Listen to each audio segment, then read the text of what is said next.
Hello guys, स्वागत है आप सभी का हमारे इस यूट्यूब चैनल में। आज हम पादप आकारिकी से संबंधित पादपों के जड़, तना, पत्ती, पुष्प एवं पादप ऊतक से संबंधित 20 महत्वपूर्ण क्वेश्चन लेके आए हैं, जो आगामी पेपर CGPSC, ACF रेंजर के अलावा RRB, NTPC, ग्रुप डी आदि के लिए बहुत ही उपयोगी है। तो आइए देखते हैं। पहला क्वेश्चन है, ऊतकों के अध्ययन को कहते हैं। ऑप्शन ए है हिस्टोलॉजी, बी एंथोलॉजी, सी इकोलॉजी या फिर डी एनाटॉमी। तो ऊतकों के अध्ययन को कहते हैं हिस्टोलॉजी, ठीक है, ऑप्शन नंबर ए। और एंथोलॉजी क्या होता है? एंथोलॉजी होता है पुष्पों के अध्ययन को एंथोलॉजी कहते हैं, ठीक है। पुष्पों के अध्ययन क्या कहते हैं? एंथोलॉजी। और एनाटॉमी होता है, यह होता है पादप की आंतरिक संरचना का अध्ययन करना।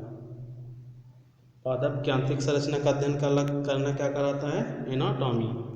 अगला है, ऐसा ऊतक जो विभाजन के पश्चात एक निश्चित रूप व परिणाम ग्रहण कर लेता है, वह कहलाता है, ठीक है। ऑप्शन ए है स्थायी ऊतक, बी मेरिस्टेमेटिक टिश्यू, सी संयोजी ऊतक या फिर डी इनमें से कोई नहीं। तो ऐसा ऊतक जो विभाजन के पश्चात निश्चित रूप ग्रहण कर ले, वह कहलाता है एक स्थायी ऊतक, ठीक है। Option number A. जो पादप होते हैं उसमें मुख्यतः दो प्रकार के ऊतक पाए जाते हैं, ठीक है। कौन कौन सा? पहला है स्थायी ऊतक, परमानेंट टिश्यू, और दूसरा है मेरिस्टेमेटिक टिश्यू, ठीक है। स्थायी ऊतक क्या होता है? जो एक विभाजन के पश्चात निश्चित रूप ग्रहण कर ले, और दूसरा है मेरिस्टेमेटिक टिश्यू, जो पौधे के वर्धी क्षेत्र में पाए जाते हैं और कोशिका विभाजन के पश्चात पौधों की लंबाई, चौड़ाई आदि के लिए उत्तरदायी होते हैं, ठीक है। अगला है, पौधों में जल का संवहन किस ऊतक के द्वारा होता है? ऑप्शन ए है फ्लोएम, बी जाइलम, सी इन दोनों या फिर डी इनमें से कोई नहीं। तो जो पौधे होते हैं उसमें जल का संवहन करता है जाइलम ऊतक, ठीक है, ऑप्शन नंबर बी। और यदि पौधों में खाद्य पदार्थ बोला जाए तो वह होता है फ्लोएम के द्वारा, ठीक है। जल से याद रखना है जाइलम, जल से जाइलम, और फ्लोएम रखना है फा से फूड, ठीक है। इसको इस प्रकार से याद कर सकते हैं। अगला है, पौधों में खाद्य पदार्थों का संवहन किस ऊतक के द्वारा होता है? तो हमने पिछले क्वेश्चन में देखा था कि जो खाद्य पदार्थ होते हैं उसका संवहन करता है फ्लोएम ऊतक, ठीक है, ऑप्शन नंबर ए। अगला है, पौधों को यांत्रिक शक्ति प्रदान करता है। ऑप्शन ए है दृढ़ ऊतक, बी मृदु ऊतक, सी जाइलम, डी इनमें से कोई नहीं। तो जो पौधे होते हैं उसको यांत्रिक शक्ति प्रदान करने का कार्य करता है ऑप्शन नंबर ए दृढ़ ऊतक, ठीक है, स्क्लेरेंकाइमा। अगला है, पौधों के वर्धी भाग में पाए जाने वाले ऊतक हैं। ऑप्शन ए है दृढ़ ऊतक, बी मृदु ऊतक, सी मेरिस्टेमेटिक टिश्यू या फिर डी परमानेंट टिश्यू। तो जो पौधे के वर्धी भाग में पाए जाते हैं वह टिश्यू है option number C meristematic tissue, ठीक है, जो पौधों की वृद्धि, लंबाई, चौड़ाई आदि के लिए उत्तरदायी होते हैं। अगला है, पौधों के लंबाई में वृद्धि के लिए मुख्यतः कौन से ऊतक उत्तरदायी है? ऑप्शन ए है दृढ़ ऊतक, बी मृदु ऊतक, सी एपिकल मेरिस्टेमेटिक टिश्यू या फिर डी लैटरल मेरिस्टेम।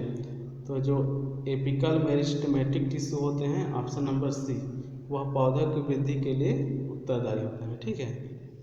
अगला है, रुधिर है।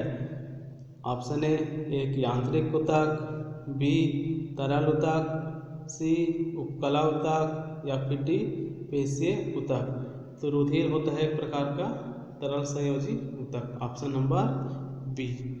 अगला है, दीर्घ मात्रिक पोषक तत्व हैं।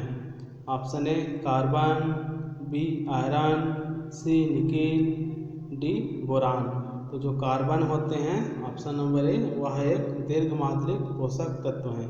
बाकी आयरन, निकेल और बोरान लघु मात्रिक पोषक तत्व होते हैं, ठीक है।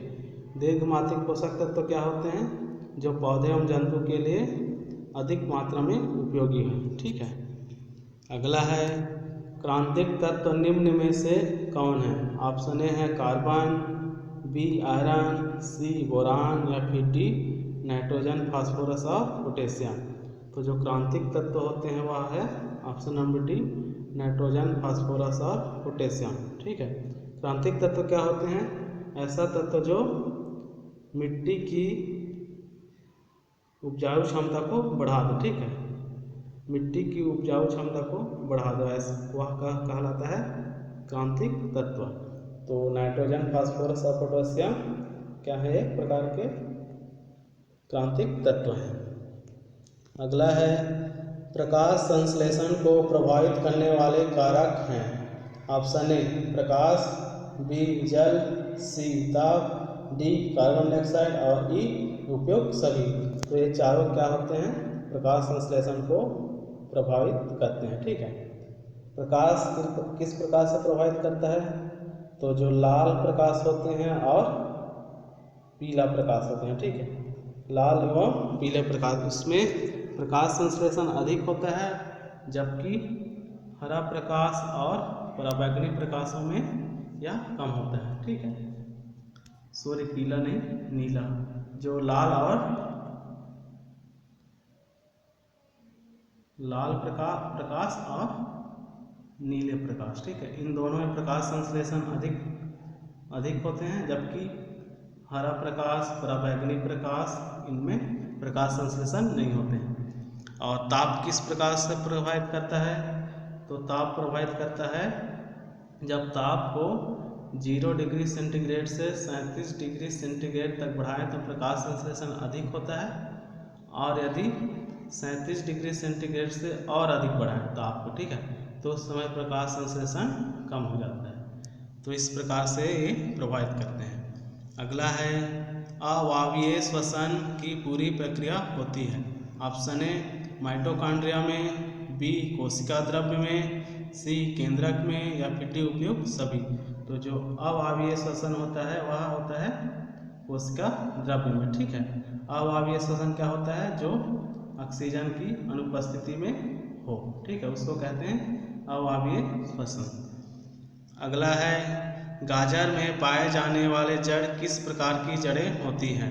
ऑप्शन ए है शंकुरूपी, बी कुंभीरूपी, सी तर्कुरूपी या फिर डी निमेटोफोर। तो गाजर में पाए जाने वाले जड़ होते हैं ऑप्शन नंबर ए शंकुरूपी जड़ होती है। ठीक है, कोनिकल।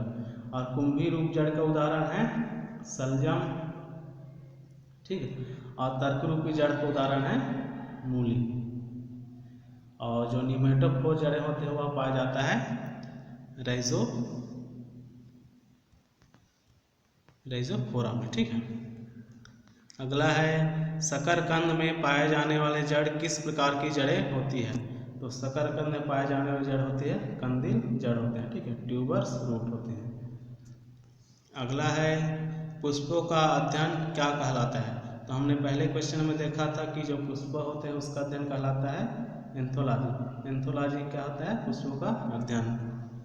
अगला है फलों का निर्माण किससे होता है? ऑप्शन ए है अंडाशय से, बी बीजांड से, सी दलपुंज से या फिर डी इनमें से कोई नहीं। तो जो फल होते हैं उसका निर्माण होता है ऑप्शन नंबर ए अंडाशय से होता है। ठीक है, अगला है प्याज का खाने योग्य भाग है। ऑप्शन ए तना, बी जड़, सी पत्ती एवं डी इनमें से कोई नहीं। तो प्याज का जो तना होता है वह खाने योग्य भाग है। ठीक है, प्याज इस प्रकार से होता है जिसका ये भाग तना कहलाता है। ठीक है, अगला है जीवन चक्र की दृष्टि से पौधे का सबसे महत्वपूर्ण अंग है। तो जीवन चक्र की दृष्टि से पौधे का महत्वपूर्ण अंग है ऑप्शन नंबर डी पुष्प।